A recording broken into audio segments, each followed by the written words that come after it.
За хятадын өглөөний хоолнууд ерөнхийдөө нэг иймэрхүү байдаг. Тэгээд маш олон төрлийн мантун бууз тавьсан, каш, шар буданы каш, за төрөл бүрийн амтлагчууд, гоймонгууд, за будаа.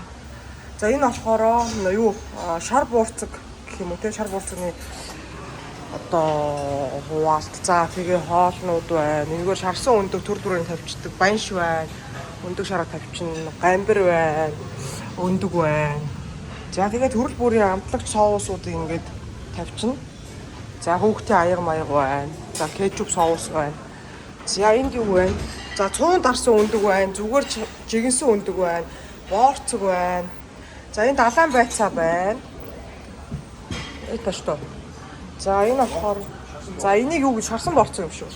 За энэ төрөл бүрийн зайцснууд байна, шарсан ногоонууд байна. За манай буусан буудал, ерөн бит хоёрын буусан баг бүх буудалд ингээд иймэрхүү өглөөний хоол бол дандаа өнгөө байдаг. Тэгээд гол нь нөгөө нэг өглөөний хоолоо сайн сонгож чадах юм бол одоо за энэ хүүтэн сүү байна, жүүснүүд байна, оранж жүүс, апл жүүс, за хүүтэн ус байна, цаагуур нь халуун хүүтэн ус байж байна. За энэ чи болохоор кофе байгаа. Тэгээд кофе болохоор айгүй олон сонголттой байдаг. Капучино, за латте кофе, эспрессо яг ямрыг авмаар байна, бүгдийг авч болно. За тэгээд жимснүүд байдаг.